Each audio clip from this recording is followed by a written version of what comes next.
Okay, Danny Green drops by next for a decent chat. That's right, he's talking up his bout with Danny Santiago. I want to be crushing in my victory, as I always do.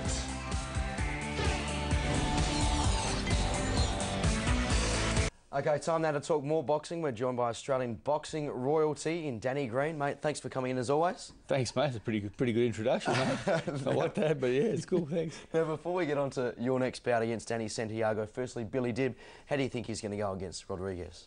I don't know. I've never seen Rodriguez fight, so I'm not sure. But look, he's obviously ready to rumble, and I don't think I have too much trouble with the guy. I think his skill and his speed and his prowess will be too much for the kid. And what about you, Danny? Not far away from taking on Danny Santiago. You're an experienced fighter.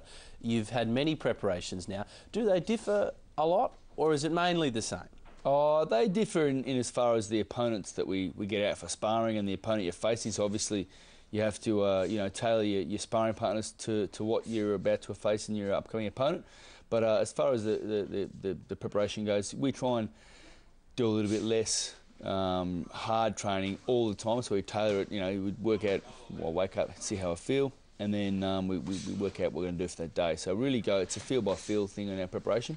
It's not that we don't work as hard as we used to. We work just as hard, but we just do it at the right time. So it's the old less is more rule is very very true at the moment. But we're feeling really Angela and I are training very well and probably a little bit ahead of a schedule in this preparation as far as the combinations and the angles that are starting to come in and the shots that I'm throwing and sparring. It's all working really well so far. So touch wood, it all comes off on the 25th. Yeah, it sounds like some great news already. Let me ask you about the preparations for this bout. You said off here you've been in Sydney for three or four weeks, obviously away from your kids, away from your wife in Perth. Was there any main reason for coming to Sydney? Was it to get away from the distractions of Perth, or what was the main reason of coming to Sydney for the training? Yeah, that's right, mate. I get away. It's funny. I usually come 5 or 6 weeks out, but the older I get, the older my kids get, it's kind of harder going away. But I still make the sacrifice. I could do it in Perth. I could fly everyone in and do my training camp in Perth and have it nice and easy. But I'm 39. I still make the sacrifices and are very disciplined in how I train and how I conduct myself in my training camp. So I've got to be away from the distractions of home. Unfortunately, it sounds a bit selfish, but to be a top line fighter and to be I've been in the world title game for now 8 years, nearly 9 years, fighting for world titles and defending world titles. You have to make those sacrifices. So training camp's always very hard, but when I'm home away from fighting, then I'm home. I'm on a hands-on dad. I'm dropping the kids to school, picking them up from school. My little man no one picks on them, hey?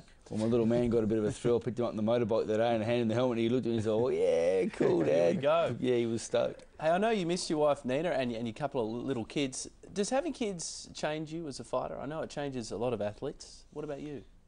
I had my first daughter was born, 4 nights before my 8th professional bout, so I'd been fighting for quite a while.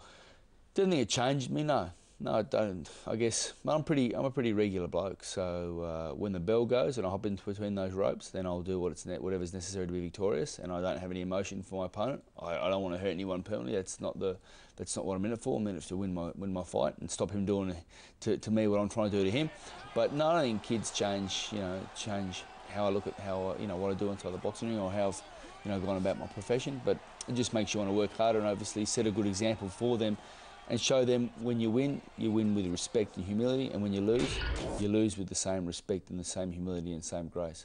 Okay, there is the poster, Danny Green versus Danny Santiago. Let's talk about this fight in particular. Your last 2 bouts haven't been ideal. You're the first to admit that, of course, losing to Antonio Tava and Krzysztof Wlodarczyk.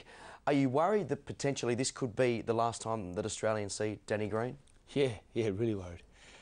Tava was a terrible night for me. Subsequently, since then, he's been busted for steroids, so that kind of puts a bit of a cloud over his victory. Who knows? We'll never know. But and Wlodarczyk was very, it was a hard one to handle, because not hard to handle, but I was dominating, so I was doing everything perfectly.